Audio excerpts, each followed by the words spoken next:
Hey, welcome back to the channel. All right, this last week of the war season is absolutely nutty. There are so many alliances fighting it out with a chance to make it into the top 3, which is so rare to do. We're going up against SSX, one of the best war alliances in the game. I've been telling you that for a long time now. Back-to-back masters. This is a rematch with them, and in it, we're going to absolutely test the limits of what Nimrod can do. I'm so excited to show this off to you, so let's go ahead and get started on this right away. There are quite a few fights. We're gonna start off against this Iron Man Infinity War here. I think it's the next node is Vivified. This is Kinetic Transference. So Kinetic Transference, anything that's increasing the ability power rate of the defender of the opponent. I mean, that's like Miguel's, that's just what the guy does, right? I mean, he does so many other things, but because I will start with the Wither, he will just basically turn that part of the node. He doesn't just turn it off. He makes it a strong suit for me. Watch what's going to happen anytime Iron Man Infinity War hits into my block, and watch his power bar. So here, well, we need him to gain a little power first so we can see it. Really nice heavy intercepts there. A couple times I'm going to land it in early in the heavy of Iron Man Infinity War, and sometimes once he's done. But you see right there, the power bar is going down when he hits my block, which just works out so well because that's setting up reparries. I mean, you're just seeing this happen, right? If I had played it a little bit better, and this is a mistake I still sometimes make with Miguel, is I kind of forget about the Wither, or I forget to continuously refresh it. I get so excited about landing heavies and ruptures and things like that. But it's fine, because again, remember, he's got that increased combat power rate when he's landing, or when he has a Wither on the opponent, which creates situations like this, where we can get to our SP2 so quickly. I am narrating these a little bit behind. We've actually already finished the next war, so I can't remember. There's a penny. The penny's in the next war, so let's not worry about that. We'll talk about that penny fight in the next video, where I kind of forget about the Wither. Anyways, continuing on here. Iron Man Infinity War is getting close to that. I think was it like 18% or something like that, or I don't even remember with him anymore. He's been in the game that long, but there we go. He's got these armor ups. He should be gaining the power, which we're now seeing. I don't have the Wither up, which is kind of an issue. But I'm not worried. I'm not worried, right? We're just going to bait some heavies, bait some special ones, punish that with a heavy. And I believe we end this fight with a heavy. Yeah, there we go. So that's fine. It's all good. And we get to move on to our next fight, which is Nimrod. This is not what I'm talking about when testing his limits. Trust me, we will test those limits very, very soon.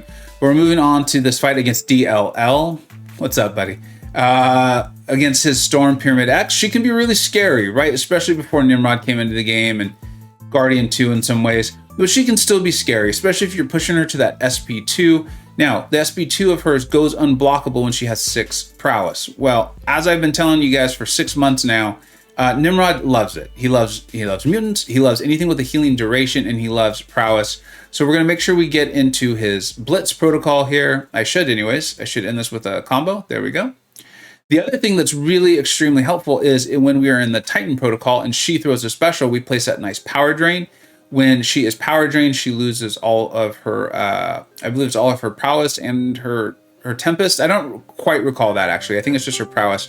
So Nimrod has 2 ways of handling the prowess issue with her. I did put on the invulnerability. This is a really close war against SSX. We're in 2nd, I think, at the time, and they are closing in hard.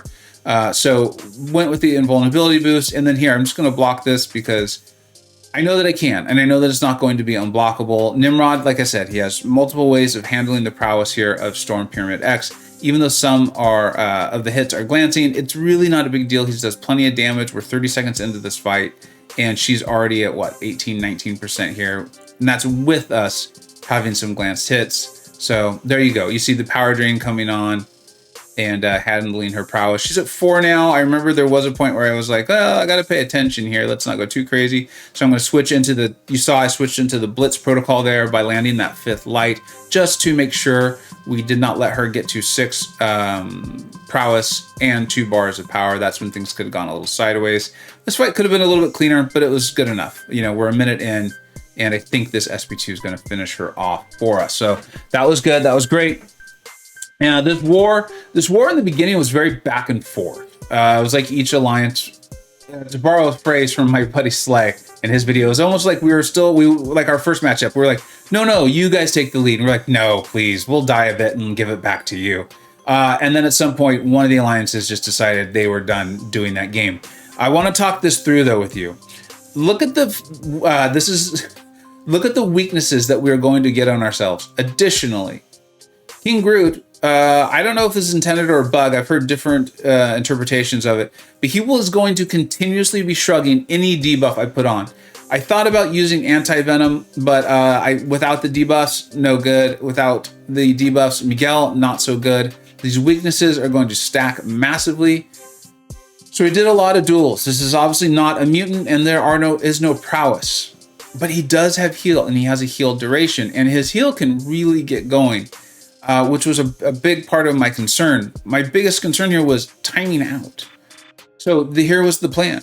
Was to hit him with basically pillow soft. You see this, like look at this special. I did notice that I felt like the last hit of the special was hitting relatively normal. I don't know if that's just from the weaknesses falling off, but I was at that point realized like I cannot be relying on my specials to do a lot of damage. I also had gotten to the point though where I felt very, very confident in this fight. We're about a minute into it now, right? Because I think the fight timers are increased for some reason. I don't know why. But I felt very comfortable with the pacing.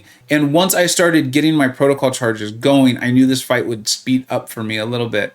The way we're handling this is we're making sure we're either in the eradicate protocol, which is when you have the 10 protocol charges and you throw a special, or I'm in the blitz protocol, which is the orange one.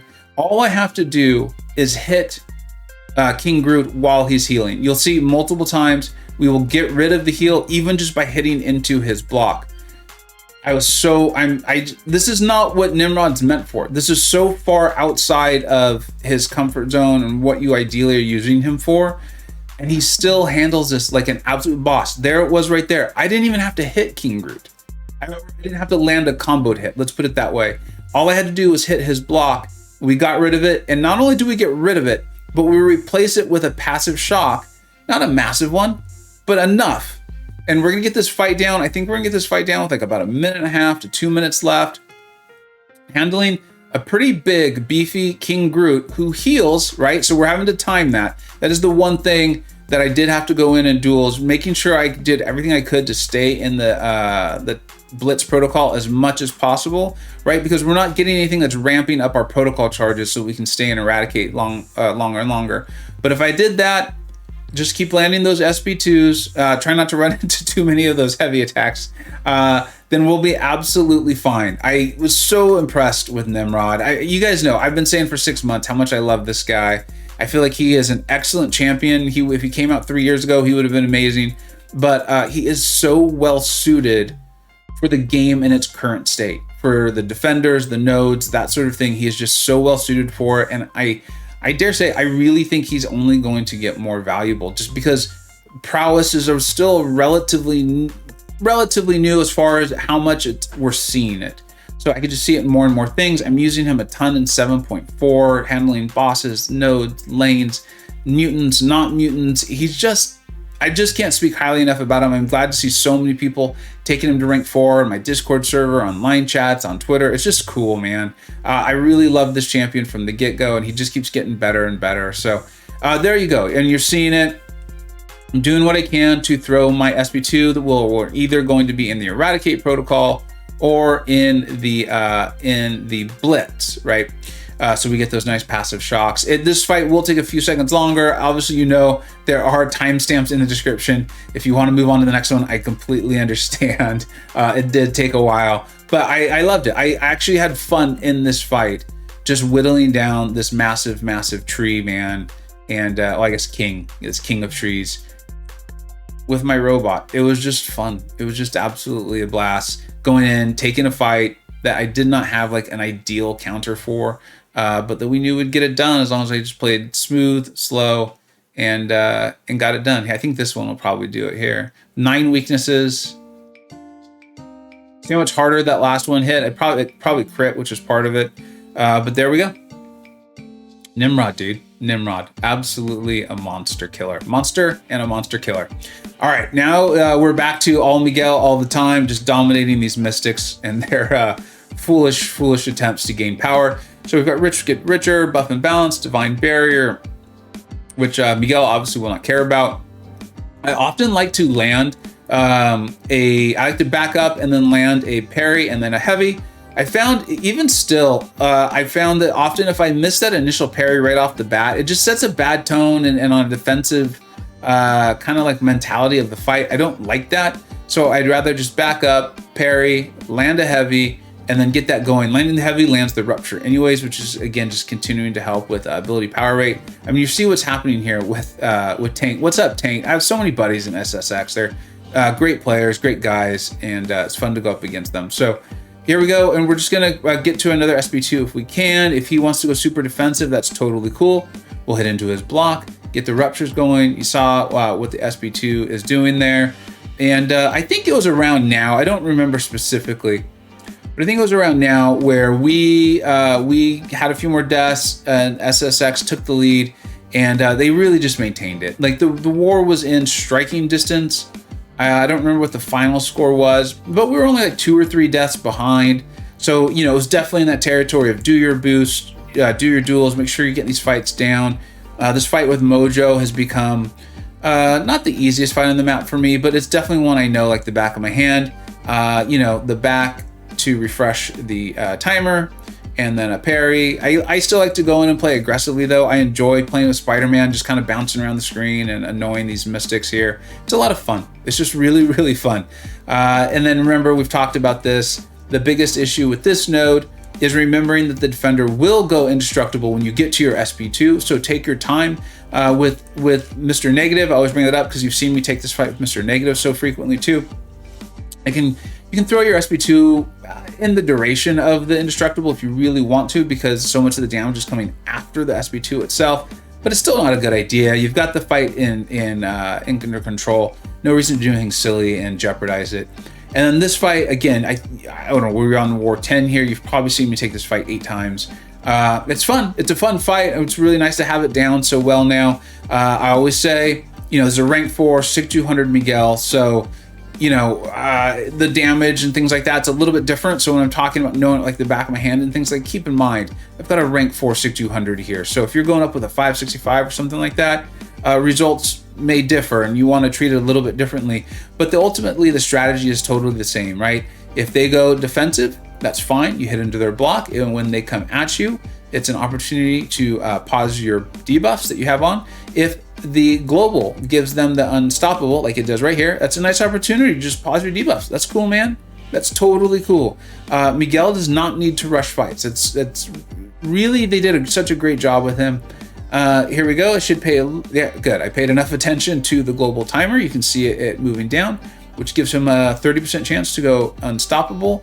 So the way I think this fight can go sideways, and I've seen it go sideways for very good players with a highly ranked Miguel, is if you lose your wither, if the power just gets out of control, which is the design of the node and why Mangog's placed there. It isn't an unblockable SP2, and his SP2 is almost impossible to invade anyways. I have no idea how to do it. I don't imagine most of us do.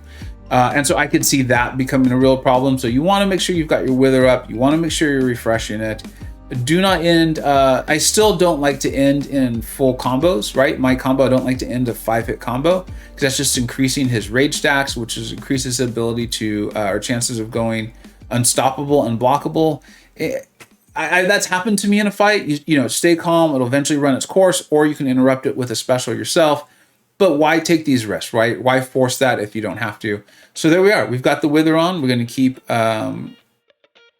extending it here when we would normally receive dex, the dex buff. And it's over. So it was a good war. I was very, very happy with my results. I was elated to do that with King Groot. He's just so against King Groot with Nimrod. I just love Nimrod, right? But congratulations to SSX. Like, we knew they were going to bring it. We knew they were going to play awesome. They absolutely did. They did not disappoint, and they beat us.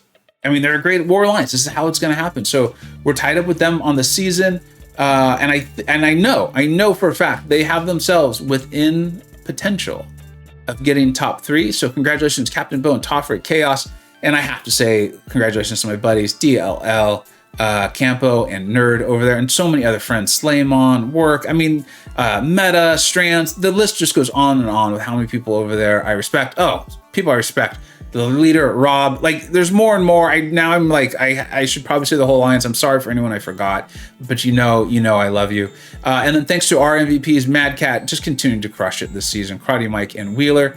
And but here's the good news: even with the loss, we're still in second. That's how good the start of our season has been. We're playing a lot of tough alliances, a lot of very good alliances. We'll cover this more in the next video, though, how many alliances in the top 4 we have faced this season. But it is what it is. You know, you play the schedule that's in front of you, you do your absolute best. And I'm having an absolute blast this season. Now let's check out the season stats. All right, at this point, and I always say the most important stat is that 4 Loki win-loss record. We're 8-2. I have 57 kills with 4 deaths. So a nice war like this is helping out that ratio. 5 boss kills, all of them with Miguel. They're not all against, who do we see all the time? Nimrod, some against Sasquatch, and someone else. I can't remember. 8 total champions. That's good. 3 defender kills. We've just been paying alliances are so good. My defense hasn't really got a lot of kills. Nimrod's up to almost 9% of my fights, which is awesome. I love seeing that. And Miguel's just barely under 80%. Thank you so much for watching. Keep watching. I know for a fact the end of this season is going to be so much fun. I cannot wait to show it to you all. I hope your war seasons are going excellently. I love it when it can be fun. I love it when it can be fun, and it really can be. Thank you so much for watching. Take care. I hope you either learned something, were entertained, or even better, a little bit of both. Don't forget to like, subscribe. Thanks so much for watching. Take care.